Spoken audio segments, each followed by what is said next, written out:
Welcome दोस्तों, स्वागत है आपका आज के स्पेशल लेक्चर में। ये लेक्चर छिंदवाड़ा विश्वविद्यालय के छात्रों के लिए बनाया गया है जो एलएलबी सेकंड सेम में हैं। संविधान के अंतर्गत जुडिशियल प्रोसेस, न्यायिक प्रक्रिया का यह चैप्टर है जिसमें हम भारत में जुडिशियल प्रोसीडिंग की जो व्यवस्था की गई है जजेस द्वारा, उस पर विचार करेंगे।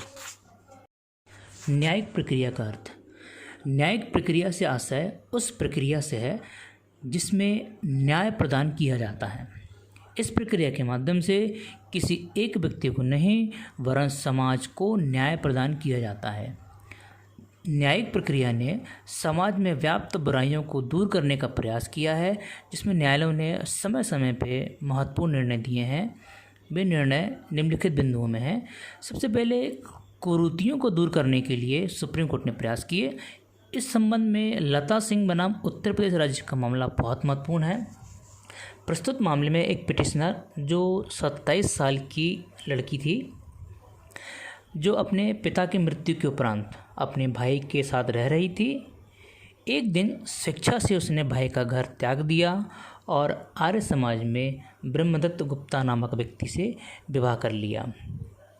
विवाह करने की इस प्रक्रिया से लड़की के भाई ने पुलिस में एक रिपोर्ट दर्ज कराई, जिसमें अपहरण विपहरण के साथ साथ विधिवत संरक्षिता से उसको ले जाना आदि कई धाराओं में केस रजिस्टर्ड कराया।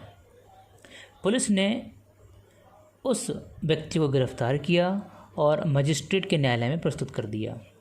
और हैरानी की बात यह थी कि न्यायिक मजिस्ट्रेट प्रथम वर्ग ने उसकी गिरफ्तारी का वारंट भी जारी कर दिया था। इस दौरान पिटिशनर सुप्रीम कोर्ट पहुंची।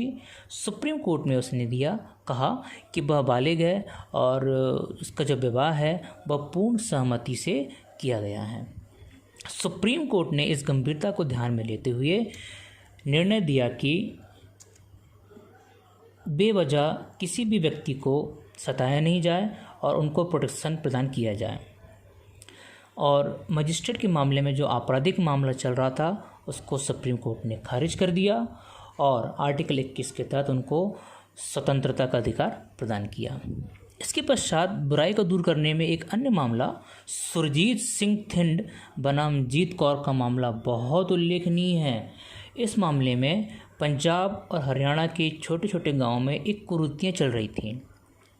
इस कुरीति के अनुसार वे किसी भी महिला का कौमार्य जानने के लिए मेडिकल और नॉन मेडिकल तरीके से पता लगाते थे, और यदि उस परीक्षण में महिला धोखे से यदि गलत हो जाती तो उसका विवाह नहीं होता था। सुप्रीम कोर्ट ने इस मामले में संज्ञान में लिया और आर्टिकल 21 के अनुसार इस किसी भी प्रकार की प्रथा को जिसमें कौमार्य चेक किया जाता है उसको निरस्त करते हुए कहा कि ऐसी कोई भी प्रक्रिया ना तो मेडिकल काउंसिल के द्वारा और न ही किसी अन्य तरीके से की जानी चाहिए। यह एक अभिशाप है और महिलाओं की स्वतंत्रता के विरुद्ध भी है। इसके पश्चात अगला जो बिंदु है उसमें मानव गरिमा को लेकर के केस महत्वपूर्ण है। उसमें ओलिगा तेलिस बनाम मुंबई म्यूनिसिपल कॉर्पोरेशन का मामला उल्लेखनीय है। इसके साथ साथ मेनका गांधी और People's Union for Democratic Rights के जो मामले हैं वो बहुत ही महत्वपूर्ण मामले हैं। अगला बिंदु है पर्यावरण के लिए। वैसे तो आर्टिकल 21 के जो मामले हैं वह जुडिशियल प्रोसीडिंग के ही मामले होते हैं। उनमें ख़ास तौर पे पर्यावरण के मामले, जिनमें MC मेहता के सारे केस, चाहे वो ताज कॉरिडोर का मामला हो, दिल्ली CNG का मामला हो या दिल्ली सीलिंग का मामला हो, वे सारे हैं। किंतु जो महत्वपूर्ण अभी तक आपको बहुत कम जानकारी होगी उनको उसमें शामिल किया गया है। तो उन मामलों में है सुभाष कुमार बनाम बिहार राज्य का मामला। सुभाष कुमार बनाम बिहार राज्य का जो मामला है उस मामले में किसी भी व्यक्ति जो भारत में है उस व्यक्ति का यह मौलिक अधिकार सुप्रीम कोर्ट ने दिया है कि उसे स्वस्थ वायु, स्वस्थ जल और स्वस्थ पर्यावरण का अधिकार मिलना मौलिक अधिकार के अंतर्गत शामिल किया गया है। इस मामले के पश्चात एक अगला मामला Vellore citizen welfare forum versus Bharat संघ। इस मामले में सुप्रीम कोर्ट ने एक डॉक्ट्रिन पास किया था। उस डॉक्ट्रिन का नाम है लोक न्यास का सिद्धांत, public trust, doctrine of public trust. इस मामले के अंतर्गत यदि कोई व्यक्ति जो किसी भी प्रकार से अपने पर्यावरण का, आसपास के वातावरण का उल्लंघन करता है या उसको प्रदूषित करता है, तो उसको फेल्यूटर पे, यानी कि जो व्यक्ति ने प्रदूषण किया है उस व्यक्ति को कंपनसेशन देना पड़ेगा, ऐसा इसमें निर्णय सुनाया गया था। इसके पश्चात एक अन्य मामला, MC मेहता बनाम कमलनाथ। सुप्रीम कोर्ट ने 21 फरवरी 1996 को इंडियन एक्सप्रेस के न्यूज़पेपर में एक छपी बात को संज्ञान में लिया और सुमोटो में। उसके पश्चात जो कमलनाथ जी का स्पेनिश मोटेल जिनका निर्माण किया गया था, जिसके कारण एक भरी पूरी नदी का प्रवाह चेंज कर दिया गया, जिसके कारण आसपास के पर्यावरण को बहुत ही नुकसान हुआ।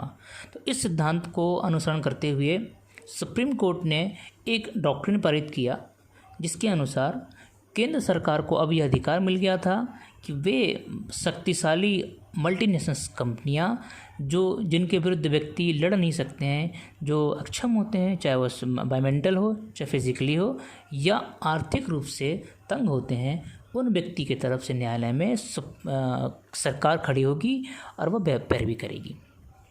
दूसरे शब्दों में यह कहा जा सकता है कि जहां ऐसे लोग जिनमें विधिक निर्योग्यता, यानी कि वो विधिक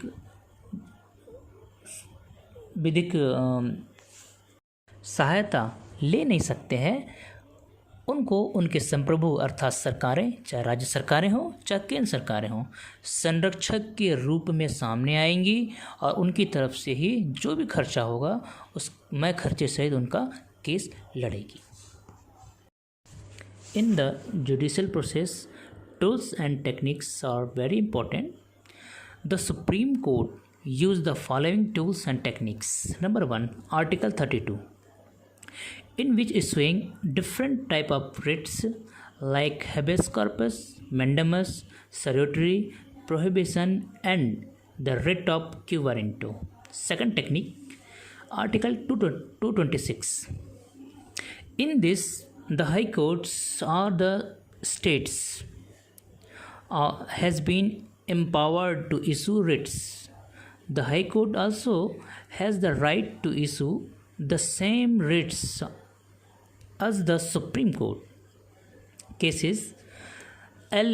Chandra versus Union of India, AIR 1997, Supreme Court, page number 1125. In this case, the constitutional bench of 5 judges ruled that Parliament cannot reduce the power of judicial review by amending. This is the basic structure of the Constitution. Third technique, Article 136, special leave to appeal by the Supreme Court. The Supreme Court can hear against the decision, appeal or order of any court and tribunal in India. Technique number 4, Article 137, the Supreme Court has the right to review any law passed by Parliament on the basis of Article 13. न्यायिक पुनरावलोकन और अनुच्छेद 13 में बहुत विशेष प्रकार का संबंध होता है, जिसके अनुसार ही जुडिशल प्रोसीडिंग में सुप्रीम कोर्ट या हाई कोर्ट इस टेक्निक का यूज़ करते हैं। तो आर्टिकल 13 और 137 में सुप्रीम कोर्ट और आर्टिकल 13 और 226 में राज्यों की हाई कोर्ट अपने न्यायिक पुनरावलोकन की शक्ति का प्रयोग करते हैं। सर्वप्रथम शंकरी प्रसाद बनाम बिहार राज्य के मामले में सुप्रीम कोर्ट ने कहा, आर्टिकल 368 यानी कि संविधान संशोधन कोई विधि नहीं होते हैं, अतः संसद उसके किसी भी भाग में संशोधन कर सकती है, जिसे सज्जन सिंह वर्मा के मामले में भी दोहरा दिया था। किंतु गोलकनाथ बनाम पंजाब राज्य का मामला आया, उस मामले में सुप्रीम कोर्ट ने निर्णय दिया कि आर्टिकल 13(2) में प्रयुक्त विधि के अंतर्गत सभी प्रकार की विधि आती है, संसद द्वारा निर्मित विधि और संविधान संसद दोनों ही आते हैं, अतः जो भी नागरिकों के मूल अधिकारों का उल्लंघन करेगा या उस पर अतिक्रमण करेगा या मौलिक अधिकारों को न्यून करने का काम करेगा, तो ऐसे आदेश, ऐसे विधि या ऐसे संशोधन या ऑर्डिनेंस किसी भी प्रकार को हम आर्टिकल 13 और आर्टिकल 137 के आधार पर अविधिमान कर सकते हैं। तो सुप्रीम कोर्ट के इस निर्णय यानी कि गोलकनाथ बनाम पंजाब राज्य के मामले के निर्णय को की शक्ति को कम करने के लिए सुप्रीम कोर्ट ने 24वां संविधान संशोधन 1971 पारित कर दिया। और इस संविधान संशोधन में आर्टिकल 13 में एक नया क्लॉज जोड़ दिया गया, नंबर 4, जिसके अनुसार यह कहा गया कि अनुच्छेद 368 के अधीन संविधान संशोधन नहीं होते हैं और इसे किसी भी न्यायालय में परीक्षण के लिए नहीं लगाया जा सकता है। किंतु इसी बीच केशवानंद भारती बनाम केरल राज्य का मामला सुप्रीम कोर्ट के समक्ष आया। तो इस मामले में सुप्रीम कोर्ट ने हालांकि आर्टिकल 24वें संविधान संशोधन को तो विधिमान्य कर दिया, किंतु गोलकनाथ के मामले को भी उलट दिया और एक नवीन निर्णय पारित किया। इस निर्णय में संसद की संशोधन की शक्ति जो असीमित कर दी गई थी, उसको उसके पर उतरते हुए उस पर संशोधन करते हुए यह कहा गया कि संशोधन तो किया जा सकता है, किंतु संविधान के मौलिक स्ट्रक्चर, बेसिक स्ट्रक्चर में परिवर्तन किए बगैर। इस प्रकार सुप्रीम कोर्ट ने समय समय पर अपने टूल्स और टेक्निक का प्रयोग करके अपने प्रोसेस के थ्रू भारत में विधि के शासन को स्थापित किया है। और यह आगे जाके भारतीय संविधान के लिए बहुत अच्छी बात है कि सुप्रीम कोर्ट और राज्यों की हाई कोर्ट्स समय समय पर संविधान की व्याख्या अपने हिसाब से करते हैं।